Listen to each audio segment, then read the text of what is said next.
Hello, welcome to my YouTube channel again. I'm Shiela Lemon. Today I'm going to show it to you how to make teriyaki sauce because I'm planning to make teriyaki pork for our dinner. But before, this is my part 1 video that I'm going to show it to you to make my own teriyaki sauce. So I didn't buy teriyaki sauce at the store. I always made my own teriyaki sauce because I worked before at the restaurant that I already have ideas or have our own recipe for our teriyaki sauce. So let's start, and it's so easy. It's not like a lot. So let's start. I'm gonna show it to you. Here you go. So I have here, we have supposed to be, I'm going to make one cup, but I don't have enough of pineapple juice, so I'm gonna use only half cup of pineapple juice. You could use Del Monte pineapple juice, and half cup of soy sauce, and half cup of vinegar, and half cup of brown sugar, and then a ginger. So I just cut into like this because later after I cook teriyaki sauce, I'm gonna take it out this before I'm gonna put in a jar. So just like that. And then a 1 tablespoon of garlic or bawang. Luya at saka bawang lang po. And then we're gonna wait to boil. And then we're gonna put, after that we boil that, we're gonna put, I used 2 tablespoons of cornstarch, and I dissolve in the water to like 4 tablespoons of this water, okay? So you could dissolve the cornstarch. Use cornstarch, not the flour.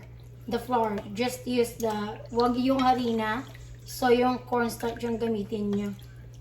And then if you have a jar like this that you could tie it well, it's better because you don't need to put in a refrigerator. As long you do not open it, as long you do not touch with a spoon inside, you could just like leave it. Even you don't put refrigerator. It depends of your temperature of your house. But you already open it and you already use it, then you could put in your refrigerator.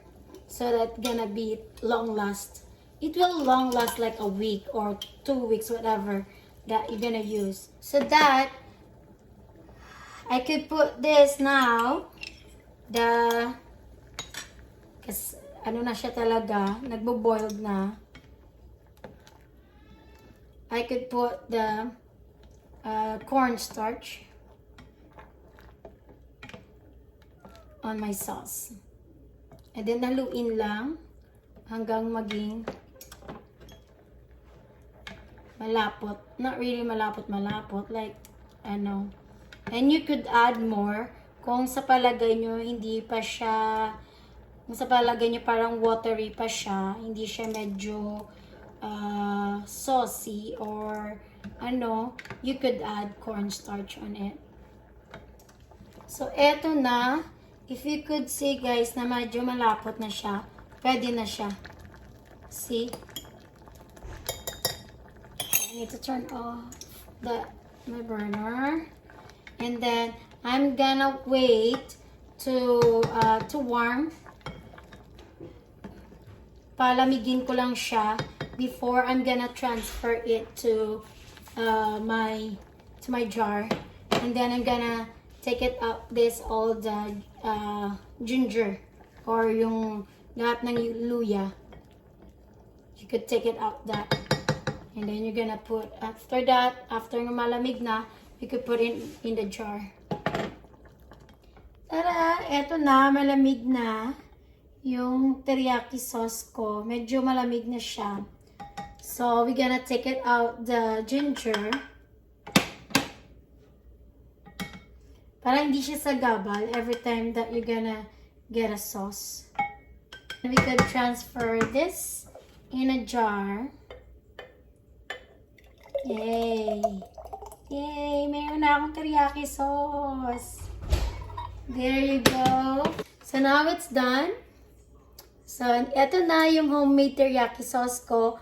Hope you like my video, and if you like my video, please like and subscribe to Shiela Lemon to my YouTube channel. Thank you so much for watching. Please watch for this part 2 because I'm going to cook teriyaki pork using my homemade teriyaki sauce. Bye! Thank you guys. Have a good day. Love you all.